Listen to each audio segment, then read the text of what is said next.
오늘 저와 여러분이 함께 나눌 말씀의 제목은 사마리아입니다.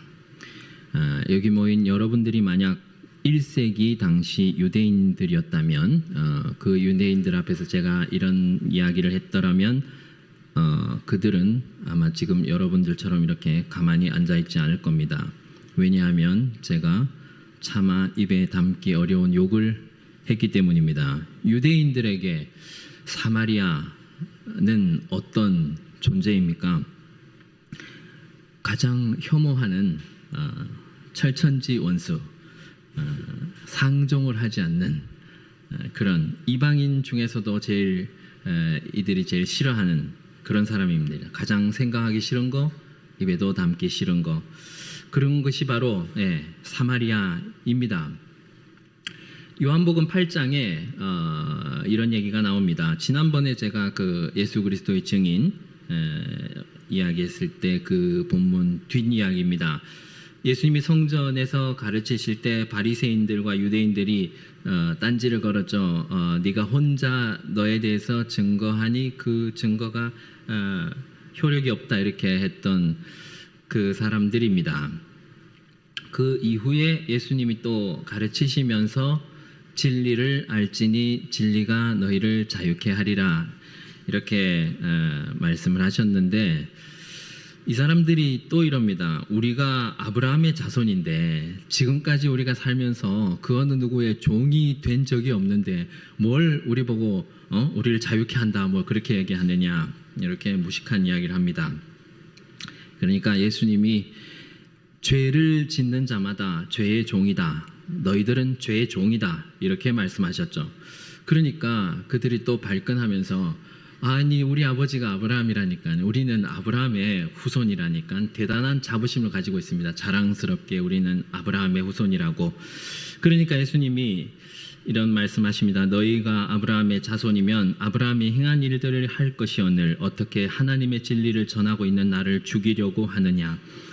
너희가 아브라함의 후손이라면 아브라함처럼 하지 않느냐. 아브라함은 나한테 이렇게 안 했다. 너희는 왜 날 죽이려고 하느냐. 이렇게 말씀하십니다. 그리고 너희 아비는 마귀다. 너희는 마귀의 자식이다. 이렇게 말씀을 하시니까 유대인들이 참지 못하고 격분을 하고 아주 증오하면서 그들이 할 수 있는 최대한 심한 욕을 합니다. 요한복음 8장 48절에 유대인들이 대답하여 가로되 우리가 너를 사마리아 사람이라 또는 귀신이 들렸다 하는 말이 옳지 아니하냐. 이 사람들한테는 넌 사마리아 사람이지, 이게 제일 큰 욕인 겁니다. 아니면 뭐 귀신 들렸거나 이렇게 얘기하는 겁니다. 누가복음 9장에는 이런 얘기도 있습니다. 누가복음 9장 52절에서 55절에 사자들을 앞서 보내심에 저희가 가서 예수를 위하여 예비하려고 사마리아인의 한 촌에 들어갔더니 예수께서 예루살렘을 향하여 가시는 고로 저희가 받아들이지 아니하는지라. 제자 야고보와 요한이 이를 보고 가로되 주여 우리가 불을 명하여 하늘로 쫓아내려 저희를 멸하라 하기를 원하시나이까. 예수께서 돌아보시며 꾸짖으시고, 예수님이 이제 십자가 사역을 하실 때가 되어서 예루살렘으로 올라가시는 길입니다. 제자들과 함께 길을 가다가 하룻밤 묵으려고 사마리아 한 마을로 들어갔습니다. 예수님과 제자들 일행이 유대인인 것을 알고는 사마리아 사람들이 받아주지 않습니다. 그러자 이 제자 야고보와 요한이 아주 심한 말을 하죠. 우리가 지금 하늘에서 불을 내리게 해서 저들을 멸망시켜 버릴까요? 이렇게 흥분하는 겁니다. 이 제자들도 아직 그 성령을 받기 전이라 자기들의 그 고정관념과 성질을 그죠? 조상 대대로 내려왔던 그 안 좋은 쓴뿌리들을 해결하지 못한 것입니다. 여느 유대인들처럼 사마리아 하면은 아주 이렇게 절대로 좋게 보지 않는 것입니다. 물론 성령 받고 이 사도들은 전혀 다른 모습으로 바뀌게 됩니다. 유대인들과 이 사마리아 사이가 언제부터 이렇게 안 좋아졌습니까? 간단하게 역사를 좀 보고 넘어가기로 하겠습니다. 이스라엘이 다윗 왕, 솔로몬 왕 이후로 남북으로 갈라지게 되죠. 남유다와 예루살렘이 있는 그 남유다 쪽, 그쪽을 좀 우리가 정통성을 본다면은 북이스라엘과 이렇게 나라가 둘로 나뉘어지는데, 나뉘어지고도 한 이렇게 210년 정도 더 있다가 북이스라엘이 먼저 아수르에게 망합니다.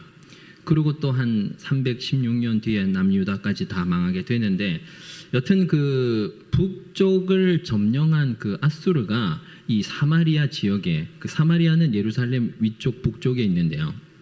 그쪽 지역에 어떤 정책을 쓰는가 하면, 그 열왕기하 17장 24절에 보면 아수르 왕이 바벨론과 구다와 아와와 하맛과 스발와임에서 사람을 옮겨다가 이스라엘 자손을 대신하여 사마리아 여러 성읍에 두매 저희가 사마리아를 차지하여 그 여러 성읍에가 아니라 이 혼혈 정책을 쓰는 겁니다.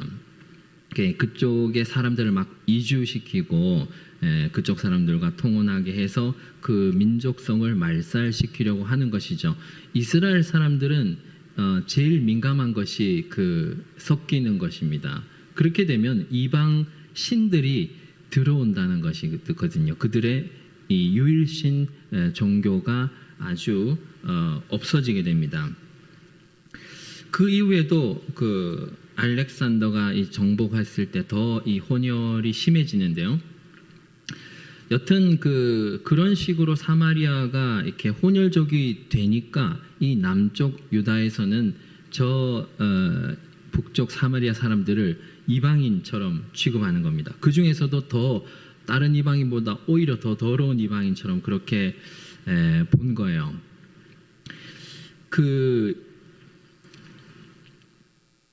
그렇게 이제 역사적으로 안 좋은 적대감이 생기는데, 계속 그 틈만 나면 싸우다가 또 안 좋은 일들이 더 있었죠.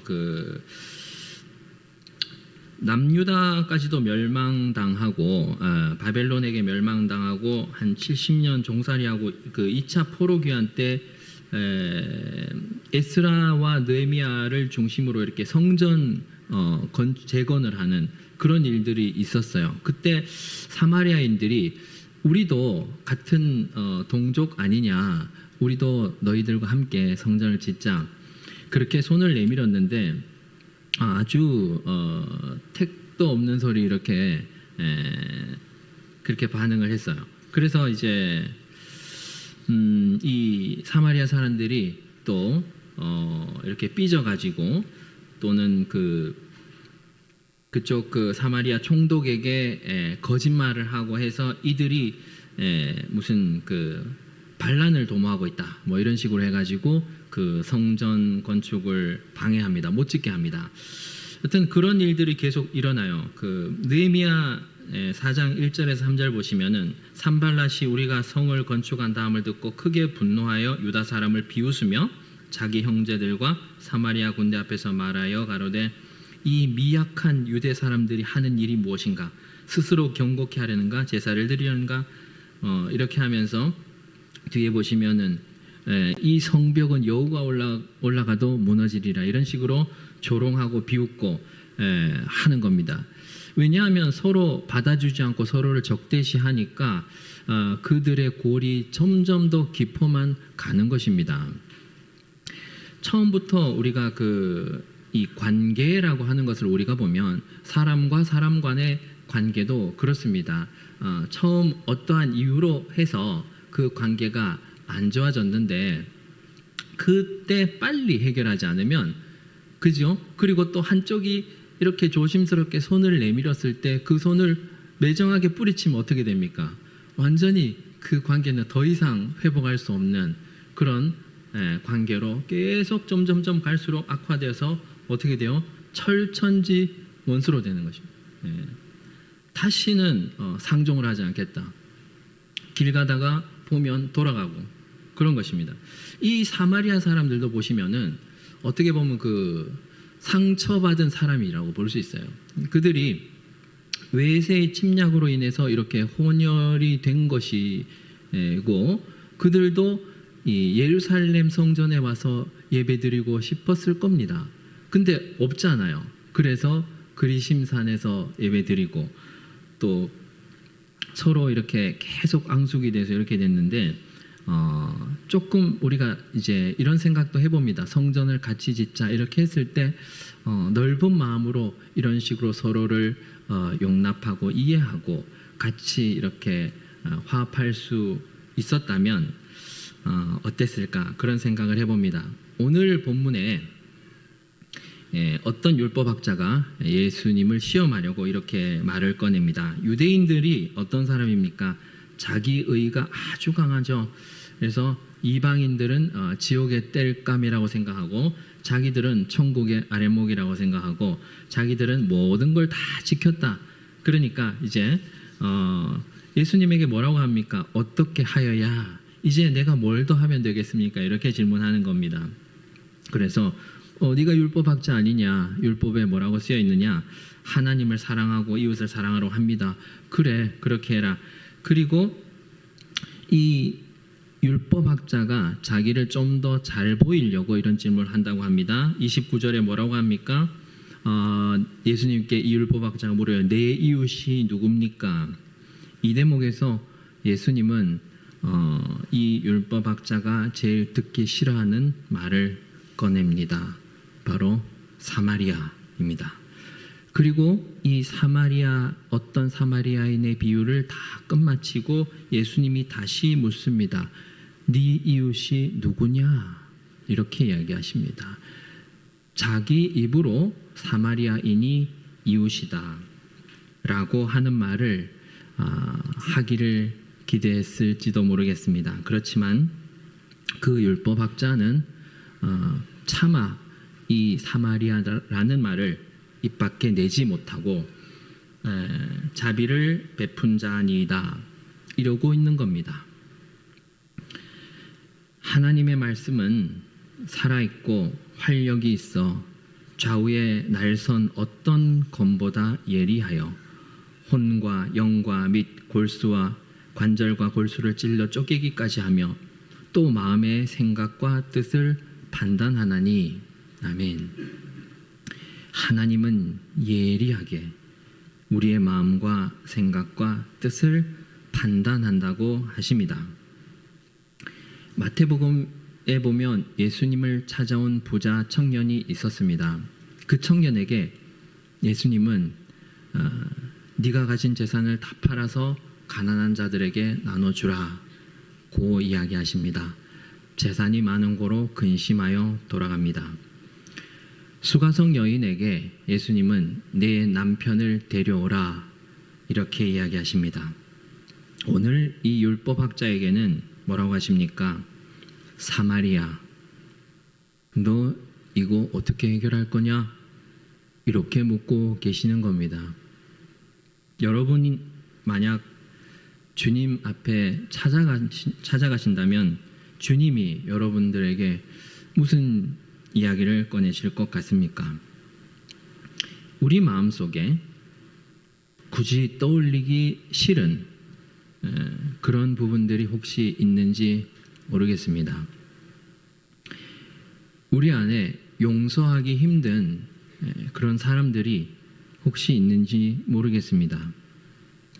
길 가다가 만났을 때 껄끄러운 사람들이 있는지 모르겠습니다. 아니면 하나님 앞에서 아직도 해결하지 못한 그런 나만이 알고 있는 죄나 나쁜 습관이 아직도 있는지도 모르겠습니다. 남은 모를 수 있는 나만의 사마리아.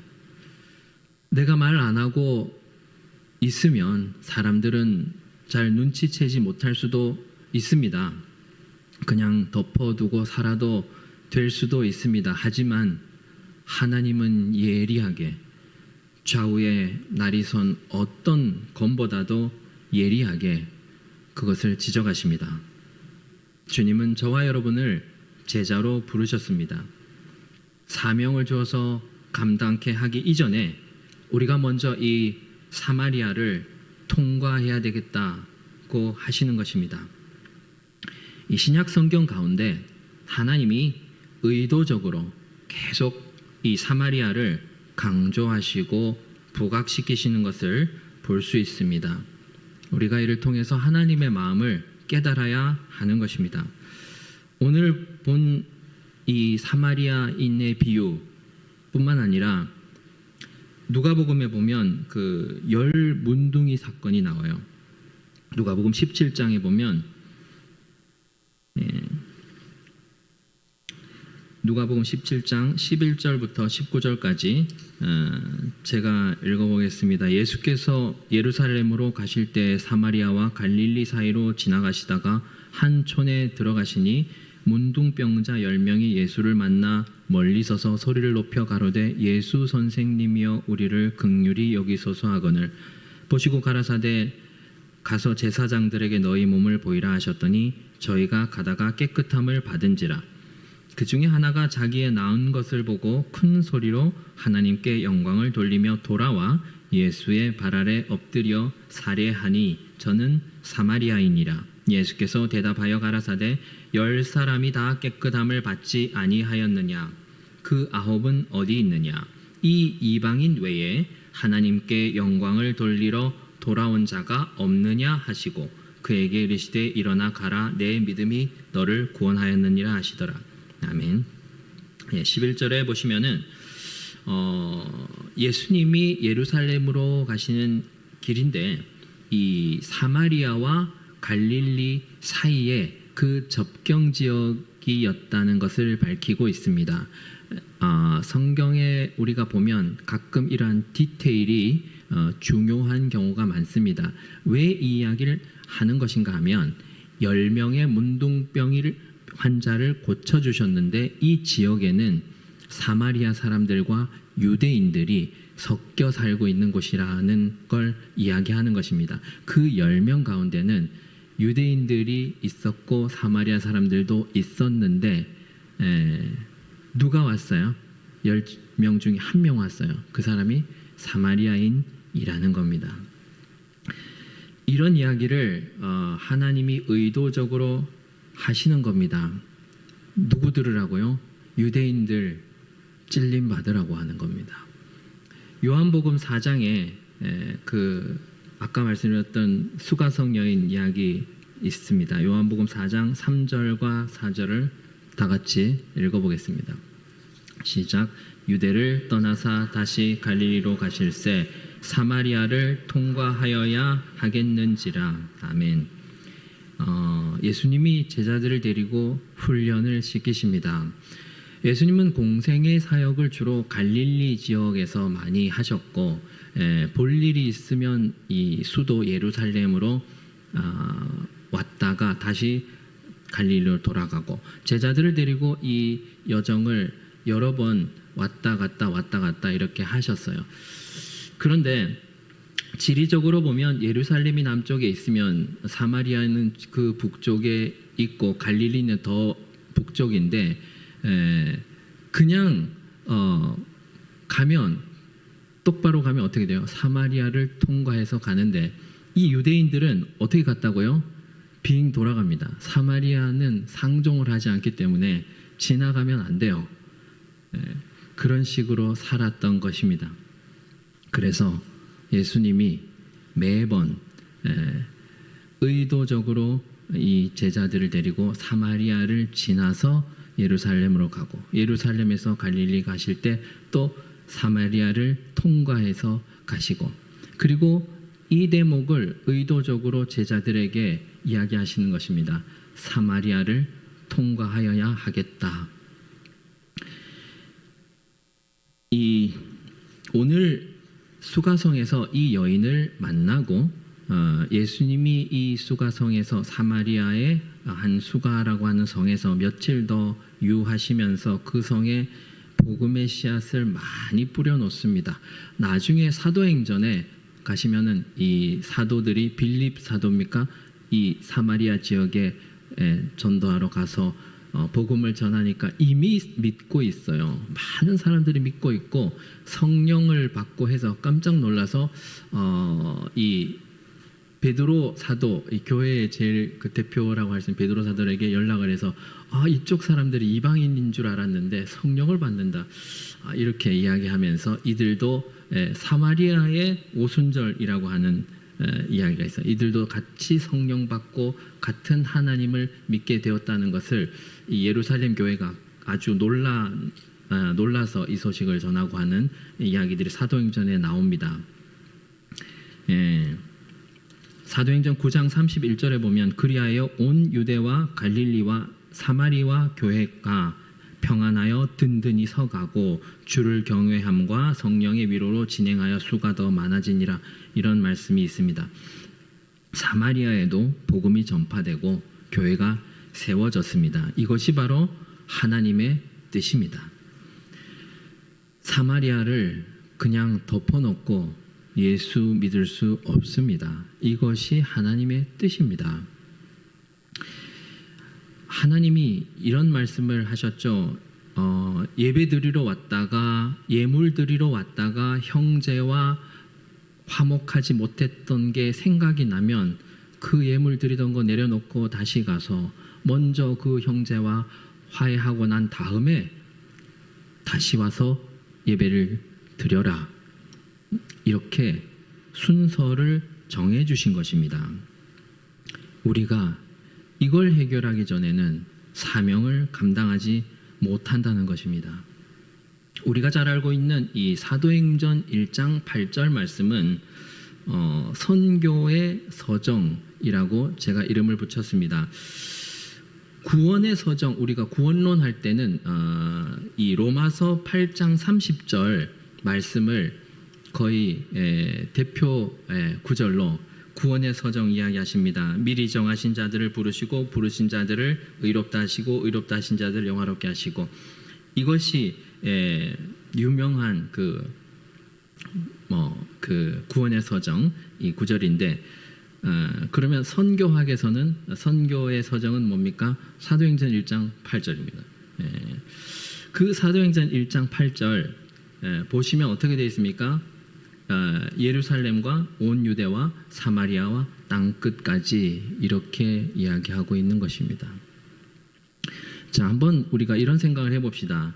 예루살렘은 내가 살고 있는 도시고요.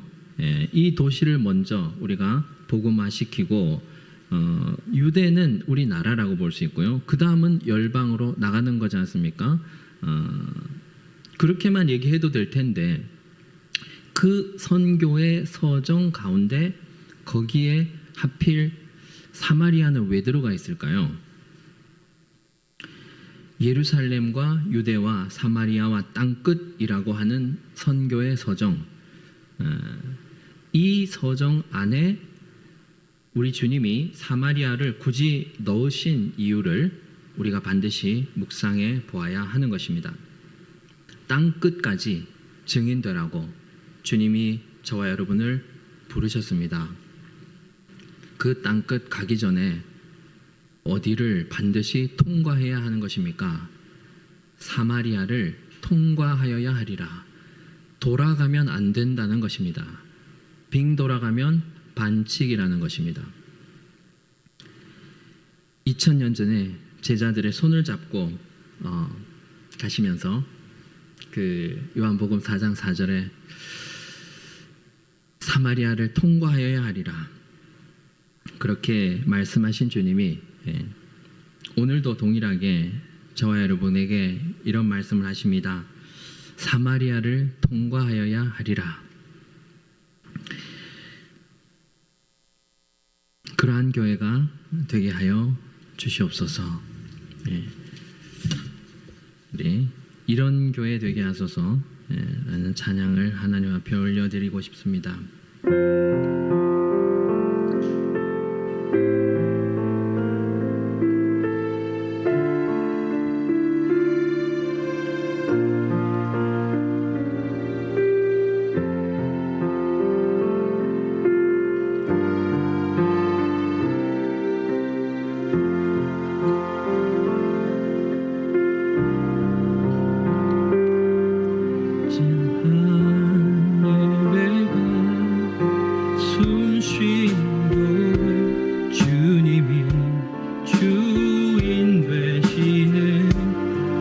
교회 믿음의 기도가 쌓이는 교회 최고의 찬양을 드리는 교회 말씀이 살아 움직이는 교회 성도의 사랑이 넘치는 교회 성김과 헌신이 기쁨이 되어 열매 맺는 아름다운 교회 주님의